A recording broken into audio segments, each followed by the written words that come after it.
August 1st, 2025. Economists have been expressing concern about the accuracy of economic statistics coming out of the Trump administration for months. Cuts to the staff at agencies that collect data have meant that the Consumer Price Index from the Bureau of Labor Statistics, for example, contains far more estimates of values than it did before the cuts. With that warning, today's jobs report packed a 1-2 punch. The numbers showed that employers added only 73,000 jobs in July, way below the 115,000 economists had predicted. The numbers also showed that the jobs reports for May and June had significantly overestimated the new jobs added in those months.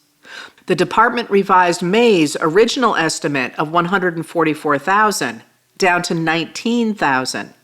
And June's original estimate of 147,000 down to just 14,000.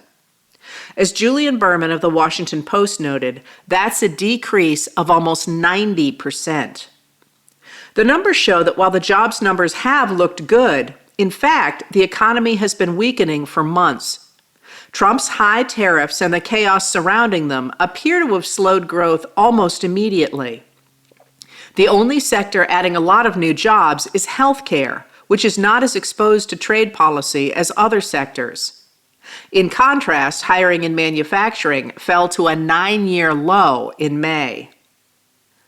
Predictably, Trump lashed out. Although U.S. statistics have been widely seen as the nonpartisan gold standard, Trump claimed that the Commissioner of Labor Statistics, Dr. Erica McIntarfer, had manipulated the jobs report.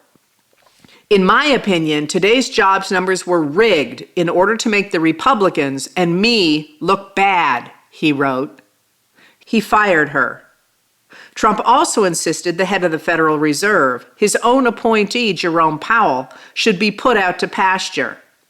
Powell has steadfastly refused to lower interest rates to pump money into the economy, as Trump wants. Trump has no legal power to fire the Federal Reserve Chair without cause, and lately has appeared to be trying to manufacture a cause by suggesting a remodeling of the agency's headquarters has been wasteful. But, he wrote, the good news is our country is doing great. That assurance sounded a little desperate.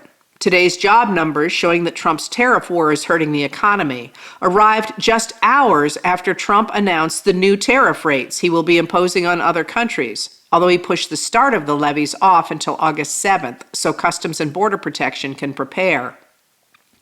The jobs report, firing of the Commissioner of Labor Statistics, and tariff announcement all worked together to drive the stock market downward. The Dow Jones Industrial Average fell 1.23%, the S&P 500 fell 1.6%, and the NASDAQ Composite fell 2.24%. Tonight, Trump wrote that Powell should resign. The jobs report seems to have come as a shock to Trump, who appears to have been absorbed by the growing scandal of his connections to convicted sexual assaulter Jeffrey Epstein.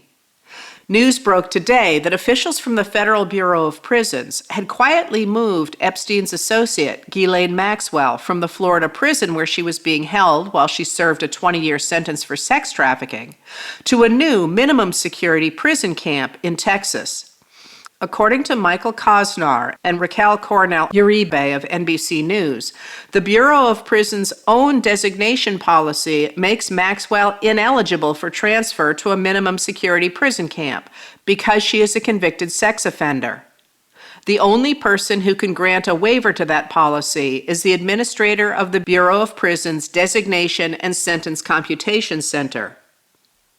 It seems likely that Trump had the jobs report and the Epstein case in mind when shortly before 1 o'clock Eastern Time this afternoon, he posted, based on the highly provocative statements of the former president of Russia, Dmitry Medvedev, who is now the deputy chairman of the Security Council of the Russian Federation, I have ordered 2 nuclear submarines to be positioned in the appropriate regions, just in case these foolish and inflammatory statements are more than just that.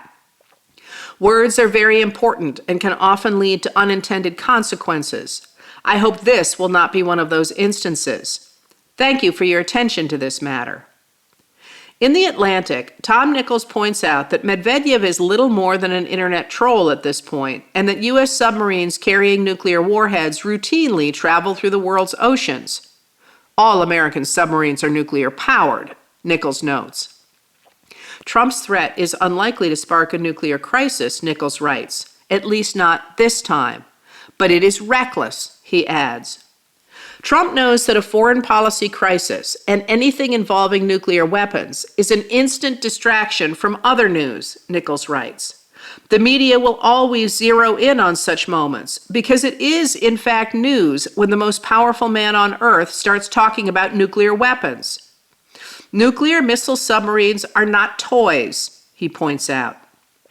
Previous presidents were sober and careful in how they talked about nuclear weapons. But now, Trump has initiated a new era in which the chief executive can use threats regarding the most powerful weapons on earth to salve his ego and improve his political fortunes. But if his threat against Russia was intended as a distraction, it didn't work. I can't believe what I just saw, Peter Mallouk, president and chief investment officer of Creative Planning, told Jeff Cox of CNBC. This is not healthy, he added. We can't have a set of numbers come out and fire somebody that served under numerous administrations in various roles because you don't like the numbers. Trump's attempts to draw attention away from the news might have raised awareness of another issue, though. Chris Truax, an appellate lawyer who served as Southern California chair for John McCain's 2008 primary campaign, noted that Trump's wild stories, inability to grasp mathematics, and inability to place events correctly into a timeline are key signs of dementia. Truax published an article in The Hill today titled, "Trump's Mental Decline is Undeniable. So what now?"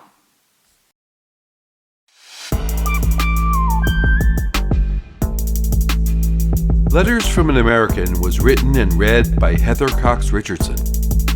It was produced at Soundscape Productions, Dedham, Massachusetts. Recorded with music composed by Michael Moss.